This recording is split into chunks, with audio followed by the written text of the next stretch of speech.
नमस्कार दोस्तों, मैं हूं राज और आप देख रहे हैं हाईवे 33। तो चले दोस्तों आज की कहानी की सफ़र पर। दोस्तों आज की कहानी जो हमें भेजे हैं उनका नाम है रविकांत, पंडित रविकांत, बनारस के पास के रहने वाले एक छोटे से गांव के। ये जो कहानी बता रहे हैं ना वो आज कल की नहीं, साल 2001 की है। तो चलिए जानने की कोशिश करते हैं कि आखिर पंडित जी के साथ में ऐसा क्या हुआ था, उन्हीं की शब्दों द्वारा। दोस्तों मेरा नाम रविकांत है, पंडित रविकांत। मैं जवान था, मेरी उम्र लगभग 24 या 25 साल की रही होगी। हम दो भाई बहन थे। बड़ी बहन की शादी हो चुका था। अब मेरे जो पापा हैं, पिता हैं, वो ज्योतिषी शास्त्र का काम देखते थे, पूजा पाठ भी करते थे। लेकिन मेरी रुचि इस चीज़ों में नहीं थी। मैं तो कुछ पढ़ लिख करके अच्छा अफसर बनना चाहता था। मैं कभी इन चीज़ों में कभी ध्यान नहीं दिया। मेरे पिता भरसक कोशिश करते थे कि थोड़ा रवि इसमें भी तुम अपना रुचि रखो, ज्ञान रखो, पढ़ाई अपनी जगह है, लेकिन ये सब ये जो काम है ना ये हमेशा ज्ञानवर्धक होता है। लेकिन मुझे इन चीज़ों में कभी इंटरेस्ट रहा नहीं, ना मैंने इसे कभी पीछे भागा। खैर मेरा जो रुचि थी पढ़ाई करना और एक बड़ा अफसर बनने का। वो जनवरी का महीना था स्टार्टिंग, और वातावरण बिल्कुल अभी वैसे ही था जैसे ठंड का महीना होता है।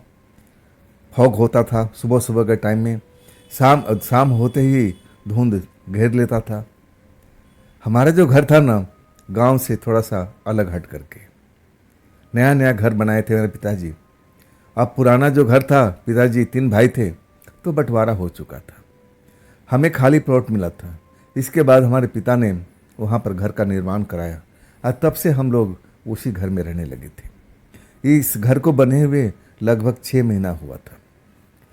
पिताजी मेरी माँ को लेकर के यात्रा पर निकले हुए थे। कलकत्ता, उड़ीसा, ना जाने कहाँ कहाँ का उनका 1 महीने का प्रोग्राम था। गंगा सागर से लेकर के कहाँ कहाँ तक मुझे अच्छी तरह से ध्यान नहीं है। खैर 1 महीना के लिए वो निकल चुके थे। मुझे समझा बुझा के गए थे कि कोई भी मेरा क्लाइंट आए पूछ लेना, बता देना कि अभी वक्त लगेगा, और उनको नाम पता सब कुछ नोट कर लेना। इतना तो कर सकते हो ना? तब मैंने कहा कि हाँ इतना तो मैं ज़रूर कर सकता हूँ। पिताजी माताजी चले गए थे। मैं अपने घर में अकेला ही रहता था। बहन तो ससुराल में थी।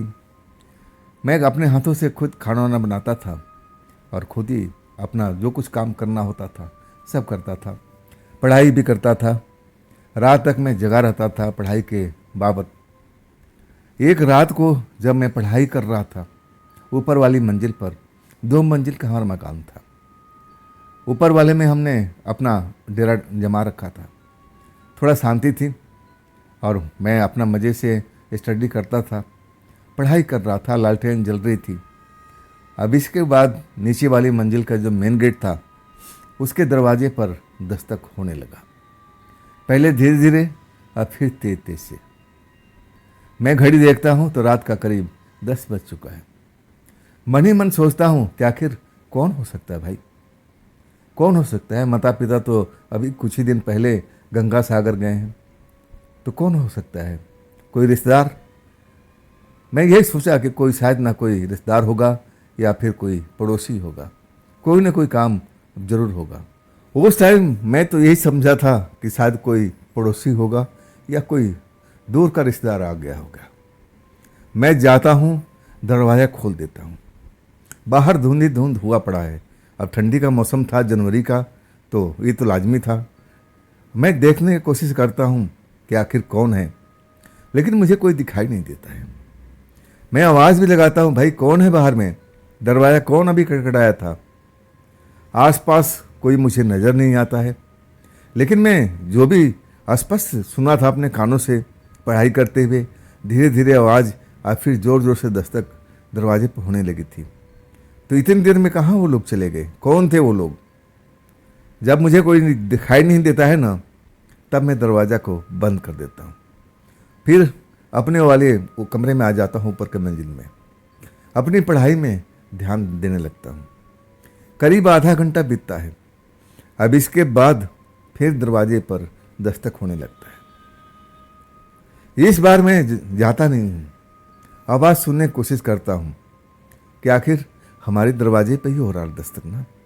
एक आधा घंटे पहले मैं जा करके लौट आया था, कोई दिखाई नहीं दिया था। तो बिना शोर के मैं नीचे पहुँचता हूँ और एक झटके से दरवाज़ा खोल देता हूँ। सामने देखता हूँ ना तो देखते ही रह जाता हूँ।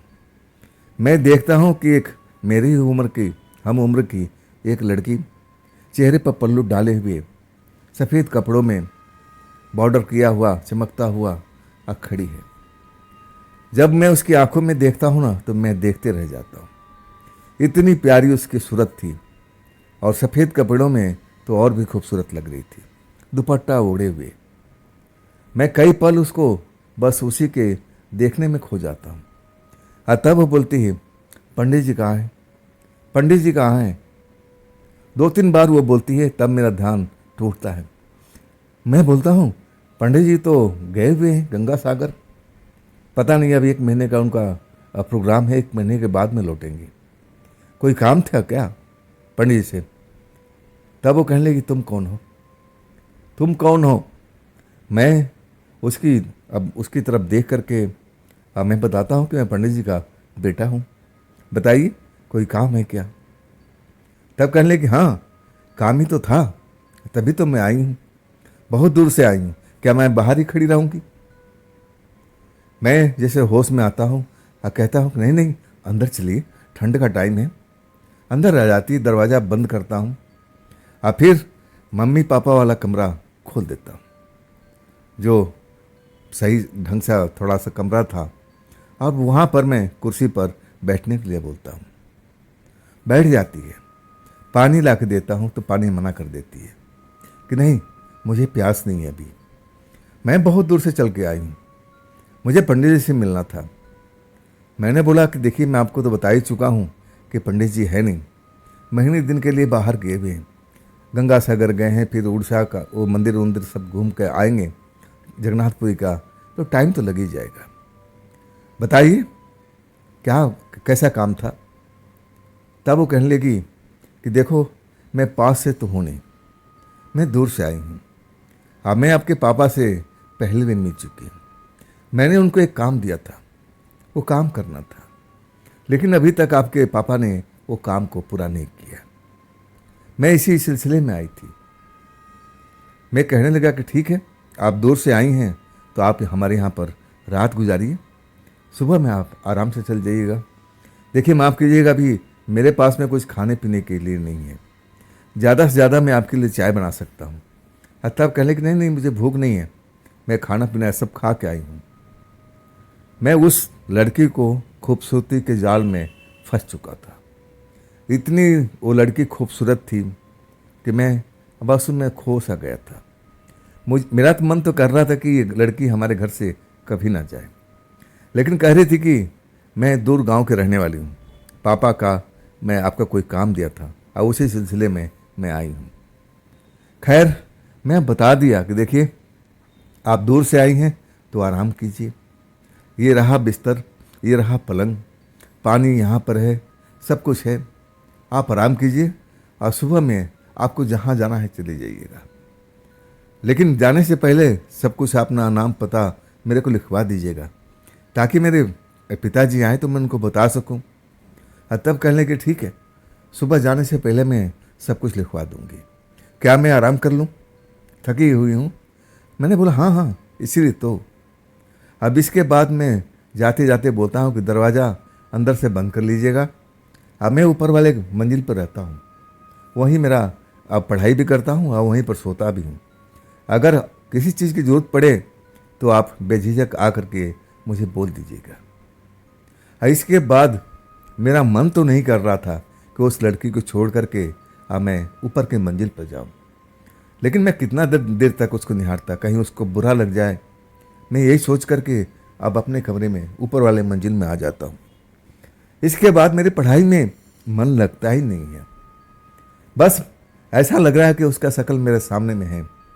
अब मैं देख रहा हूँ बस। अब ऐसा ही मुझे महसूस हो रहा था। पढ़ाई का ध्यान एकदम हट चुका था। अब इसके बाद मैं पढ़ाई जो किताब कॉपी खोल रखी थी सबको बंद करता हूँ और इसके बाद अपने बिस्तर पर अब सोने के लिए आ जाता हूँ। सोने की तैयारी करता हूँ लेकिन नींद नहीं आती आंखों में।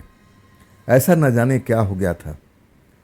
हालांकि मैं बिल्कुल ध्यान हटा रहा था उस लड़की की तरफ से, लेकिन बार बार वही चेहरा मेरे नज़रों के सामने में आ जाता था।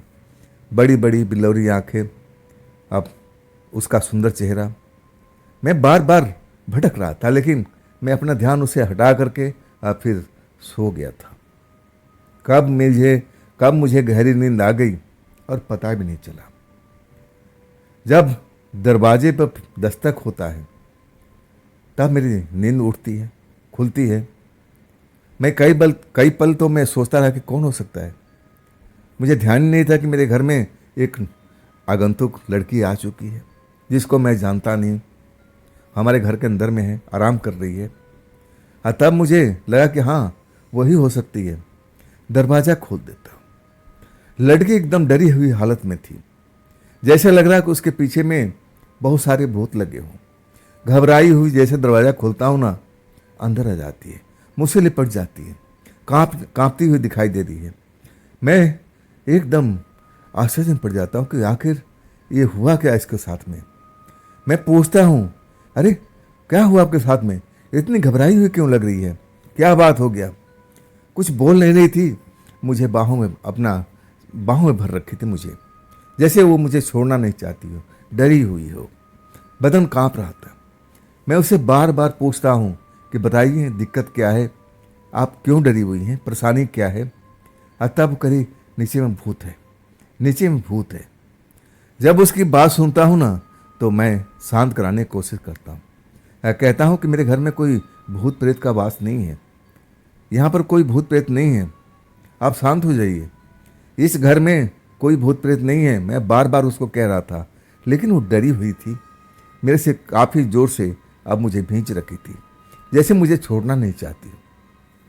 मैं भी जवान था, अब ऐसा कुछ मामला हो जाए तो आप समझ सकते हैं। मेरे मन की उमंगें अब जाग चुकी थी। अब मैं कहने लगा कि आप डरिए मत, अगर आपको नीचे नहीं सोना है ना तो आप यहाँ सो सकती हैं। मैं नीचे अपना बिस्तर बिछा लेता हूँ। तब कहने लगी, हाँ आप ऐसा ही करिए, मैं नीचे नहीं जाऊँगी। मैंने एक भूत को देखा था। मैं उसकी बात पर मन ही मन हंसने लगा। कहने लगा कि मैंने तो आज तक कभी भूत को देखा नहीं है, और इस लड़की को मेरे कमरे के अंदर में, अब वहाँ पर नीचे वाले कमरे में उसको भूत दिखाई दे दिया। जरूर ये सपने में डर गई होगी। चलो रात भर की बात है, सुबह तो लड़की चली जाएगी। आखिरकार मैं अपने बिस्तर पर उसको सुलाता हूँ। अब फिर मैं नीचे फर्श पर छोटा सा कपड़ा लेकर के अब सोने की कोशिश करता हूँ, लेकिन लड़की बार बार मुझसे कह रही है, यहाँ तो भूत नहीं आएगा ना, यहाँ तो भूत नहीं आएगा ना। तब मैं हंसते हुए कहने लगा कि आप खाम खा डरी हुई हैं, हमारे घर के अंदर में कोई भूत प्रेत नहीं आएगा, आप निश्चित होकर के सो जाइए, सुबह हम बात करते हैं। मेरा तो मन कर रहा था कि मैं उससे सारी रात बात करता रहूं, लेकिन ना जाने क्या सोचेगी। मैं इस करके चुप हो गया, उसको भी सुलाने की कोशिश किया कि आप सो जाइए। लड़की आंख बंद करके अब सो गई थी। मैं भी फर्श पर अब सो गया था, नींद आ चुकी थी। इसके बाद मैं देख रहा हूँ सपने के अंदर में कि वही लड़की अब मेरे साथ में बागों में भाग रही है, मुझे पकड़ने की कोशिश कर रही है। मैं वो लुक्का छुपी का खेल खेल रहा हूँ। अब मैं उसको जानता तक नहीं। जब मैं उसको देखता हूँ कि अरे ये तो वही लड़की है जो मेरे घर में आई हुई है। तब मैं कहता हूँ कि हम लोग यहाँ क्या कर रहे हैं, हम तो घर में थे। तब वो कहने कि मुझे अच्छा नहीं लग रहा था और हम तुम्हें लेकर के बाग में आ गए। अच्छा लग रहा है ना लुक्का छिपी खेल खेलते हुए। मैं जैसे सपने में हूँ, समझ नहीं पा रहा हूँ। तब मैं कहता हूँ कि देखो रात हो चुकी है, हमें तो घर पर होना चाहिए, ये दिन का कोई बात नहीं है, अब तो रात है और हम कोई बच्चे नहीं हैं, हम तो जवान हैं। तब लड़की कहती है कि नहीं नहीं, हम तो अभी खेलेंगे, आओ ना मेरे साथ में खेलो ना। मैं भागता हूँ, वो मुझे पकड़ने की कोशिश करती है और आखिरकार मुझे अपने बाहों में भर लेती है। पकड़ लिया। वैसा ही मुझे महसूस होता है जब सपने में जैसे मेरे को किसी ने अपने बाहों में भर लिया। मेरी नींद खुल जाती है। जब मेरी नींद खुलती है ना, तो मैं जो देखता हूँ अब समझ नहीं पाता हूँ ये हो क्या रहा है।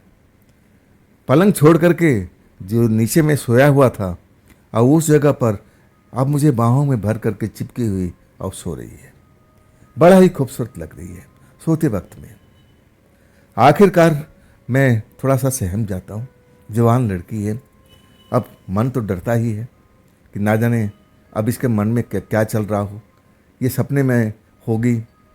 अब इस तरह मैं डर जाता हूँ और उसको जगाता हूँ कि देखिए आप ऊपर चले जाइए, आप शायद सपने में थी और इसीलिए आप नीचे आ गई हैं। तभी वो मुझे कस के और पकड़ लेती है और कहती है नहीं, मैं सपने में नहीं, हकीकत में तुम्हारे पास में हूँ। सच कहूँ ना कि मैं जो उससे चाहता था मन ही मन, और वो चीज़ अब खुद मेरे सामने में आ गई थी। वो रात मैं कभी भूल ही नहीं सकता हूँ। जब सुबह होता है और मैं जब जगता हूँ ना, तो मेरे चेहरे पर मुस्कुराहट अब दिखाई देती है। मैं अपने आप को ताज़ा महसूस करता हूँ। अब मैं उठता हूँ, सबसे पहले मैं अपने बगल में देखता हूँ अंगड़ाई लेते हुए, लेकिन मेरे बगल में नहीं थी। तब मुझे लगा कि शायद पलंग पर चली गई होगी। मैं पलंग पर देखता हूँ तो पलंग पर भी नहीं है। और इसके बाद मन ही मन मुस्कुराते हुए कि शायद नीचे गई होगी। बाथरूम वगैरह सब कुछ नीचे ही बना हुआ था, ऊपर तो बस 2 रूम बने हुए थे। एक में स्टोर था और एक में मैं पढ़ाई वढ़ाई करता था, सोता था। अब बाथरूम वगैरह नीचे मुझे जाना पड़ता था, शायद बाथरूम में गई होगी।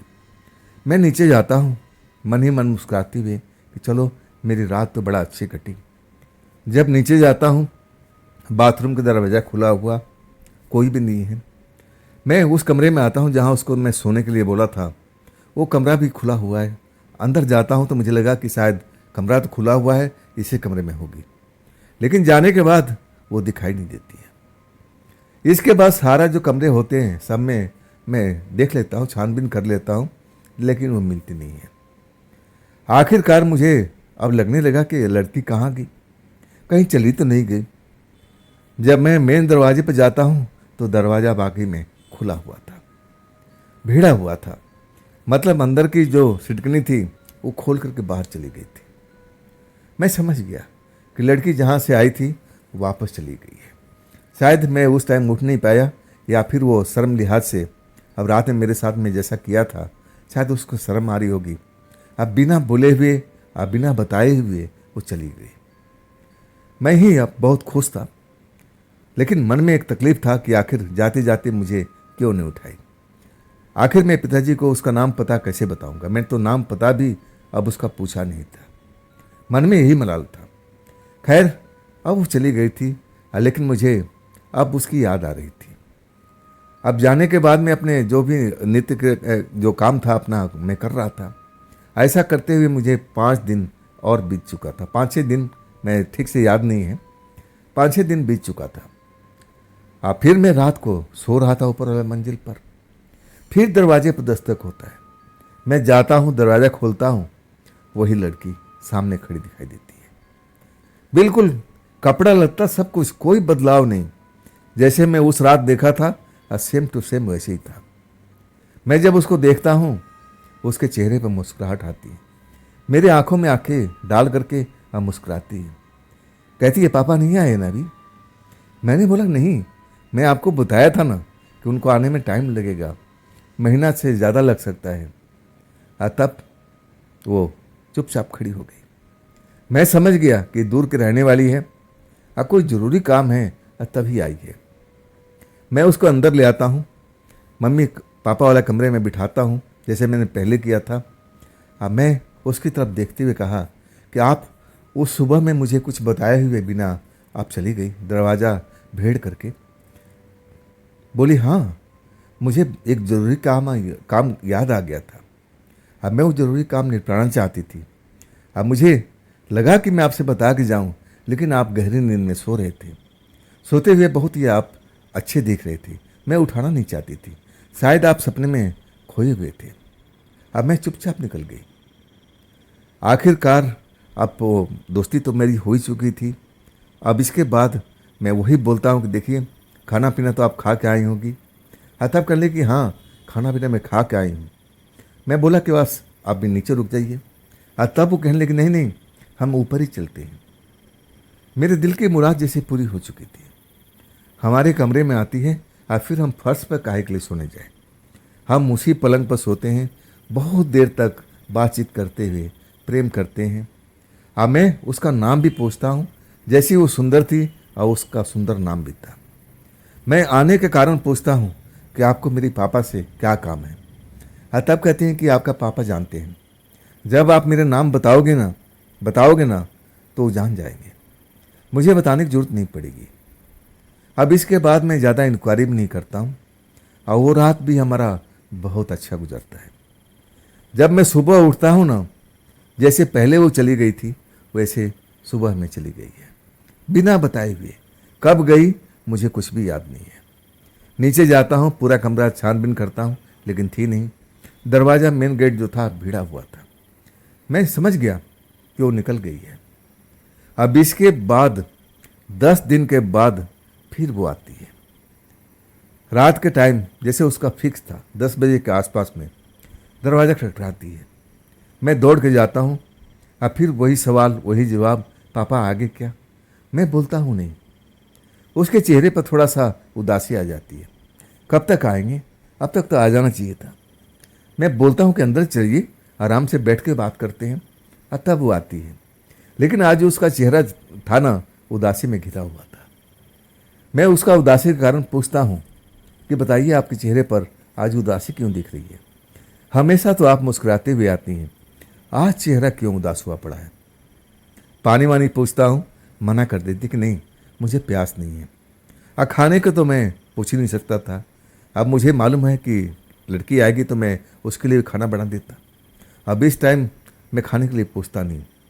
और तब मैं उससे जानने की कोशिश करता हूँ कि आपका उदासी का कारण क्या है। वो बताते बताते हिचक जाती है। मैं पूछता हूँ कि देखिए, शर्माइए मत, मैं आपका कोई अलग तो नहीं हूँ। कुछ भी हो आप मुझे बताइए, हो सकता है कि मैं आपके समस्या का समाधान कर सकूँ। और तब वो कहने लगी नहीं, आप नहीं कर पाओगे, ये समाधान आप नहीं कर सकते, आपके पापा कर सकते हैं। मैं इसी चिंता में डूबी हूँ कि मेरे को अब क्या होगा। मैं जो समस्या लेकर पापा के पास में आई थी और उन्होंने बताया था कि मैं जल्द से जल्द इस समस्या का निपटारा कर दूंगा। मैं पूछता हूँ कि आखिर किस वजह से समस्या आपकी हुई पड़ी है। और तब कहने लगी कि तुम समझ नहीं पाओगे। खैर छोड़ो। अब इसके बाद मैं उसको थोड़ा हंसाने की कोशिश करता हूँ। वो हंसती भी है, लेकिन पहले वाली हंसी नहीं थी। आखिरकार हम लोग ऊपर वाले कमरे में आते हैं, रात भर बैठ कर के बातें करते हैं और प्रेम भी करते हैं। और तब वो कहती है कि देखो, अगर तुम्हारे पापा आए ना तो मेरा नाम जरूर बता देना कि वो आई थी, एक बार नहीं 3 बार आई थी। बता देना कि जो काम करना था ना उसको पूरा कर दे। अब मैं आ नहीं पाऊंगी, मेरा समय अब खत्म हो चुका है। मैं समझ नहीं पाया कि आखिर वो क्या कहना चाहती थी। पापा से उनको ऐसा क्या काम था, किस विषय में बात करना चाहती थी। मैं पूछ भी रहा था कि आप खुल के बात कीजिए ना, कैसे समय खत्म हो गया, अब क्या करना है। तब वो कुछ बता ही नहीं। अब इसके बाद में हम भी सो जाते हैं, वो भी सो जाती है। सुबह होता है तो फिर वो घर से गायब हो चुकी है। अब उसके बाद जो गई ना, फिर हमारे घर में लौट के नहीं आई। मेरे पिता आ जाते हैं, मेरी माँ आ जाती है, मैं खुश हो जाता हूँ। 1.25 महीने में आते हैं वो, पूरा उधर का तीर्थ स्थल घूम घाम करके। अब मैं खुश हो जाता हूँ। फिर जो भी दिन में लोग आते हैं, जो अपना नाम पता मुझे लिखा के गए थे, पूरी सूची उनको दे देता हूँ। और उस लड़के का नाम भी मैं लिख दिया था। सारा नाम पढ़ते हैं। अब सब एक एक करके क्या समस्या है वो एक एक करके सब लिखा हुआ था, जो हमें बताए थे समस्या में आगे लिख दिया था। लेकिन लड़की के आगे मैंने कोई समस्या लिखा नहीं था। मेरे पिता पूछते हैं ये कौन है। मैं बोला कि आप जानते हैं, लड़की आपसे पहले मिल चुकी है। ध्यान अब करने लगे मन में, नहीं नहीं मुझे याद नहीं आ रहा है, कौन है लड़की, मैं कभी नहीं मिला इससे। तुमने इसका समस्या के बारे में पूछा नहीं, इसका समस्या क्या है, किस विषय पे ये मुझसे मिलना चाहती थी। मैं बोला कि मैं उससे कई बार पूछा था, लेकिन वो कभी बताई नहीं, सिर्फ इतना बोल रही थी कि ये आपके पिताजी जानते हैं, मैं उनसे मिल चुकी हूँ। पिताजी बहुत सोच विचार करने लगे, लेकिन उनको याद नहीं आ रहा था। खैर, अब उस दिन जो भी था, अब सफ़र का थकान था, पिता माता सब थके हुए थे, आराम करने लगते हैं। मैं भी उनको ज़्यादा तंग नहीं करता हूँ, आराम करने देता हूँ और मैं अपने पढ़ाई में ध्यान देता हूँ। रात हो चुकी थी, रात का करीब 10 से ऊपर का टाइम था। माता पिता सो चुके थे।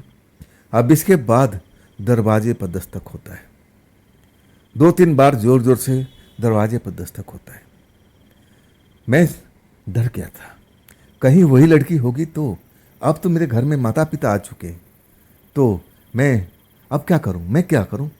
एक तरह से मैं बहुत डरा हुआ था। लेकिन जब दोबारा वही दस्तक होने लगा ना, तो मेरे पिताजी उठ गए थे।